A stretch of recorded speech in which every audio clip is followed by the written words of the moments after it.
Conselhos aos professores, pais e estudantes. Seção 11. Estudo proveitoso. A excelência da sabedoria é que ela dá vida ao seu possuidor. Capítulo 54. O falso e o verdadeiro na educação. O espírito mestre na confederação do mal trabalha continuamente para ocultar as palavras de Deus, colocando em evidência as opiniões dos homens. Ele quer que não ouçamos a voz de Deus dizendo: "Este é o caminho, andai nele." Isaías 30, 21. Mediante pervertidos processos educativos, está ele fazendo o possível para obscurecer a luz celeste. Especulações filosóficas e pesquisas científicas em que Deus não é reconhecido estão tornando céticos a milhares. Nas escolas de hoje são cuidadosamente ensinadas e amplamente expostas as conclusões a que os doutos têm chegado em resultado de suas investigações científicas. Por outro lado, é francamente dar a impressão de que se esses homens estão certos, não pode estar a Bíblia. O cepticismo exerce atração sobre o espírito humano. A mocidade nele vê uma independência que lhe seduz a imaginação e é iludida. Satanás triunfa. Ele alimenta toda semente de dúvida lançada no coração juvenil, faz com que ela cresça e dê frutos, e dentro em pouco é colhida farta messe de incredulidade. É por ser o coração humano tão inclinado ao mal que tão perigoso é semear o cepticismo nos espíritos jovens. Seja o que for que enfraqueça a fé em Deus, rouba a alma do poder de resistir à tentação. Remove a única salvaguarda real contra o pecado. Carecemos de escolas em que a mocidade aprenda que a grandeza consiste em honrar a Deus mediante a revelação de seu caráter na vida diária. Necessitamos aprender acerca de Deus por meio de sua palavra e obras, a fim de nossa vida poder cumprir o seu desígnio. Autores incrédulos. Para educar-se, julgam muitos ser essencial estudar os escritos dos autores incrédulos, visto essas obras conterem muitas brilhantes gemas de pensamento. Quem foi, porém, o autor dessas joias de pensamento? Deus, e Ele unicamente. É Ele a fonte de toda a luz. Por que haveríamos, então, de chapinhar pela massa de erros contidos nas obras dos incrédulos, por amor de algumas verdades intelectuais, quando temos a verdade toda à nossa disposição? Como é que os homens que se acham em guerra com o governo de Deus chegam a ficar de posse da sabedoria que por vezes manifestam? O próprio Satanás foi educado nas cortes celestes e tem o conhecimento do bem da mesma maneira que do mal. Mistura o precioso com o vil, e é isto que o habilita a enganar. Mas pelo fato de se haver Satanás, revestido de roupagens de celeste esplendor, havemos de recebê-lo como anjo de luz? O tentador tem agentes educados segundo seus métodos, inspirados por seu espírito e adaptados à sua obra. Cooperaremos nós com eles? Receberemos as obras desses instrumentos como essenciais à educação que desejamos obter? Se o tempo e os esforços despendidos em buscar aprender as luminosas ideias dos incrédulos fossem consagrados a estudar as preciosidades da palavra de Deus, milhares dos que agora se acham assentados em trevas e sombras de morte se estariam regozijando na glória da luz da vida. Saber histórico e teológico. Julgam muito ser essencial, como preparo para a obra cristã, adquirir amplos conhecimentos dos escritos históricos e teológicos. Supõem que esse conhecimento lhe será de utilidade no ensino do Evangelho, mas seu laborioso estudo das opiniões dos homens tende a enfraquecer-lhes o mistério, em vez de o avigorar. Quando vejo bibliotecas cheias de alentados volumes de conhecimentos de história e teologia, penso: por que gastar dinheiro naquilo que não é pão? O 6º capítulo de João nos diz mais do que se pode encontrar em tais obras. Cristo diz: "Eu sou o pão da vida. Aquele que vem a mim não terá fome, e quem crê em mim nunca terá sede. Eu sou o pão vivo que desceu do céu. Se alguém comer deste pão, viverá para sempre. Aquele que crê em mim tem a vida eterna, As palavras que eu vos disse são espírito e vida. João 6, 35, 51, 47 e 63. Há um estudo de história que não é condenável. A história sagrada era um dos estudos das escolas dos profetas. No registro de seu trato com as nações, foram delineadas as pegadas de Jeová. Assim, hoje em dia, cumpre-nos considerar seu trato com as nações da terra. Devemos ver na história o cumprimento da profecia, estudar as operações da providência nos grandes movimentos reformatórios e entender o progresso dos acontecimentos ao ver as nações mobilizando-se para o final combate do grande conflito. Tal estudo proporcionará amplas e compreensivas visões da vida, auxiliar-nos-á a entender alguma coisa de suas relações e dependências, quão maravilhosamente nos achamos ligados na grande fraternidade social e das nações, e em que grande medida a opressão e o aviltamento de um membro importam em prejuízo de todos. Mas a história, como é comumente estudada, ocupa-se com os feitos dos homens, suas vitórias nas batalhas, seu êxito na consecução do poder e da grandeza. Perde-se de vista a atuação de Deus nos negócios dos homens. Poucos são os que estudam o desenvolvimento de seu desígnio no erguimento e queda das nações. E em alto grau a teologia, segundo é estudada e ensinada, não passa de um registro de especulações humanas, servindo apenas para escurecer o conselho com palavras sem conhecimento. Jó 38, verso 2. Com demasiada frequência, o motivo de acumular esses muitos livros não é tanto o desejo de obter alimento para a mente e a alma, como a ambição de se relacionar com os filósofos e teólogos, o desejo de apresentar ao povo o cristianismo em termos e frases eruditos. Nem todos os livros escritos podem servir aos desígnios de uma vida santa. Aprendei de mim, disse o grande mestre. Tomai sobre vós o meu jugo, e aprendei de mim, que sou manso e humilde de coração. Vosso orgulho intelectual não vos ajudará na comunicação com as almas que estão perecendo por falta do pão da vida. Em vosso estudo desses livros, estáis permitindo que eles tomem o lugar das lições práticas que devias estar aprendendo de Cristo. O povo não se alimenta com os resultados deste estudo. Bem pouco das pesquisas tão fatigantes para a mente proporciona qualquer coisa de valioso para alguém se tornar um bem-sucedido obreiro em favor de almas. O Salvador veio pregar o Evangelho aos pobres, Lucas 4:18. Em seus ensinos empregava os termos mais simples e os mais singelos símbolos, e foi dito que a grande multidão o ouvia de boa vontade, Marcos 12:37. Os que estão buscando fazer sua obra neste tempo necessitam mais profunda visão das lições por ele dadas. As palavras do Deus vivo constituem a mais elevada de todas as educações. Os que ministram ao povo precisam comer do pão da vida. Isto lhes dará vigor espiritual. Estarão assim preparados para ajudar a todas as classes de gente. Os clássicos.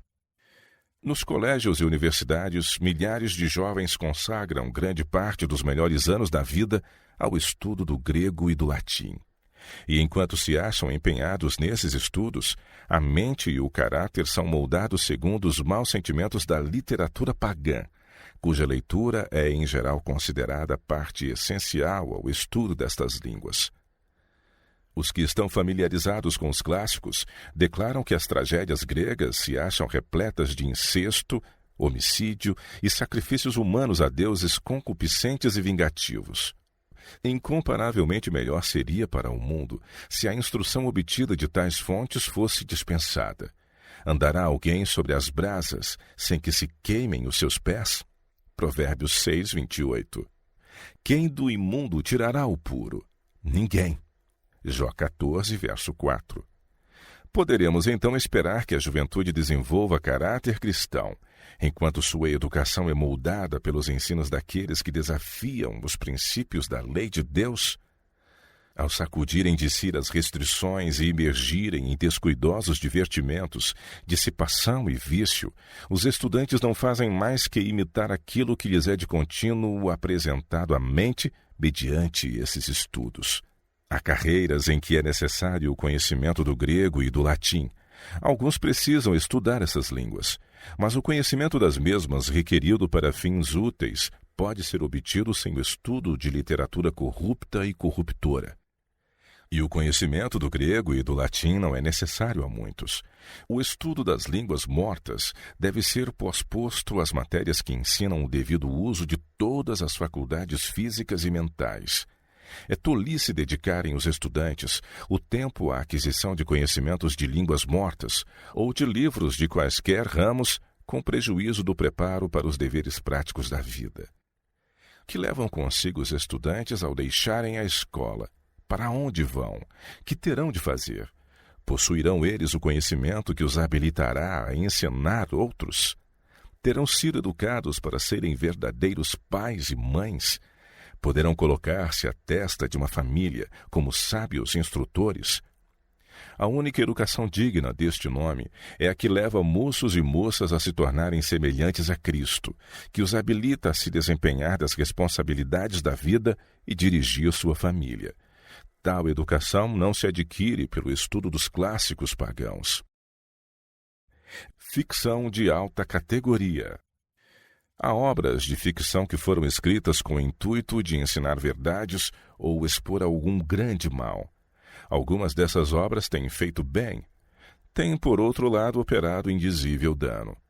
Encerram declarações e descrições altamente elaboradas, que excitam a imaginação e suscitam uma corrente de pensamentos repleta de perigo, especialmente para os jovens.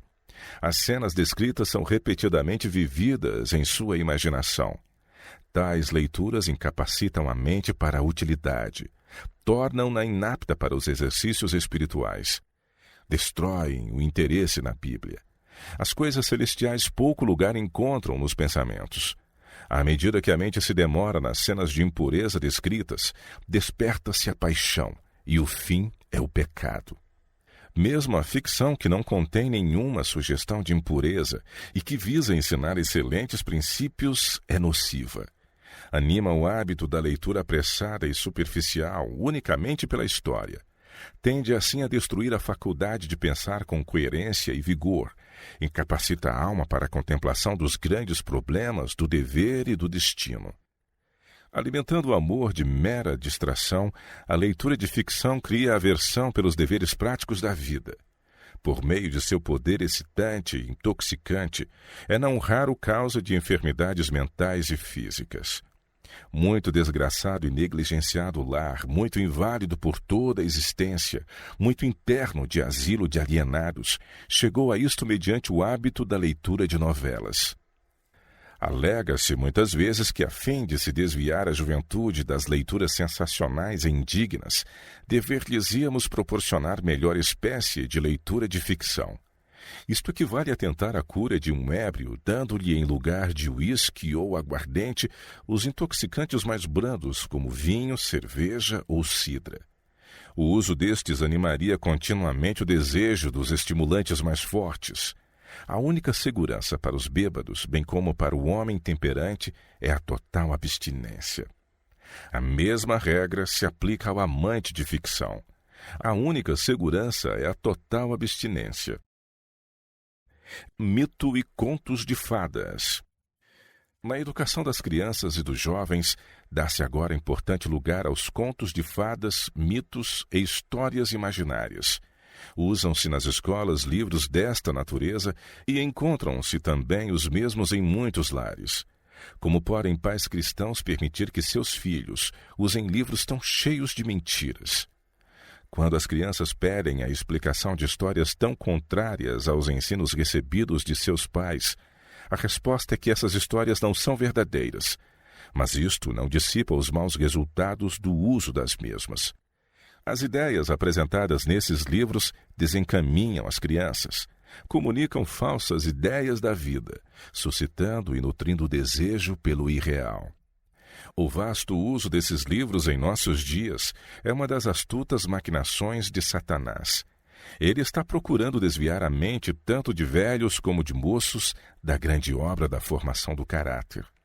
Pretende que nossas crianças e jovens sejam devastados pelos enganos destruidores da alma com que ele está enchendo o mundo. Portanto, busca desviar-lhes a mente da palavra de Deus, impedindo-os assim de obter o conhecimento das verdades que os salvaguardariam. Nunca devem ser colocados nas mãos da infância e da juventude livros que contenham uma perversão da verdade. Não permitamos que nossos filhos, no próprio processo de adquirir educação, recebam ideias que se demonstrarão sementes de pecado. Se os de espírito amadurecido nada tiverem que ver com tais livros, achar-se-ão mesmo eles muito mais a salvo, e seu exemplo, bem como sua influência do lado do direito, tornaria muito menos difícil guardar a mocidade da tentação. Uma fonte mais pura. Inclina o teu ouvido e ouve as palavras dos sábios, e aplica o teu coração à minha ciência, para que a tua confiança esteja no Senhor. A ti tas faço saber hoje. Porventura não te escrevi excelentes coisas acerca de todo o conselho e conhecimento, para te fazer saber a certeza das palavras de verdade, para que possas responder palavras de verdade aos que te enviarem? Provérbios 22, de 17 a 21. Ele estabeleceu um testemunho em Jacó, e pôs uma lei em Israel e ordenou a nossos pais que a fizessem conhecer a seus filhos, mostrando à geração futura os louvores do Senhor, assim como a sua força e as maravilhas que fez, para que a geração vindoura a soubesse, os filhos que nascessem se levantassem e as contassem a seus filhos, para que pusessem em Deus a sua confiança. Salmos 78, versos de 4 a 7. A bênção do Senhor é que enriquece e não acrescenta dores. Provérbios 10, 22. O ensino de Cristo. Assim também Cristo apresentou os princípios da verdade no Evangelho. Podemos, em seus ensinos, beber das puras correntes que manam do trono de Deus. Cristo poderia haver comunicado aos homens conhecimentos que ultrapassariam a quaisquer revelações anteriores, deixando para trás todas as outras descobertas. Poderia haver descerrado mistério após mistério e fazer concentrar em torno dessas maravilhosas revelações o ativo e diligente pensamento das sucessivas gerações até o fim do tempo. Do ensino da ciência da salvação, não tirou um momento. Seu tempo, suas faculdades e sua vida só eram apreciadas e empregadas em prol da salvação das almas humanas. Ele viera buscar e salvar o que se tinha perdido, e não se desviaria de seu propósito. Não permitiria que coisa alguma o distraísse. Cristo só comunicava o conhecimento que podia ser utilizado. As instruções que dava ao povo limitavam-se às próprias necessidades que tinham na vida prática. A curiosidade que os levava a ir ter com ele com indagadoras perguntas não satisfazia. Todas essas perguntas tornava ele em ocasiões para solenes, fervorosos e vitais apelos. Aos que se mostravam tão ansiosos de colher da árvore do conhecimento, oferecia o fruto da árvore da vida. Encontravam cerrados todos os caminhos que não fossem aqueles que conduzem a Deus.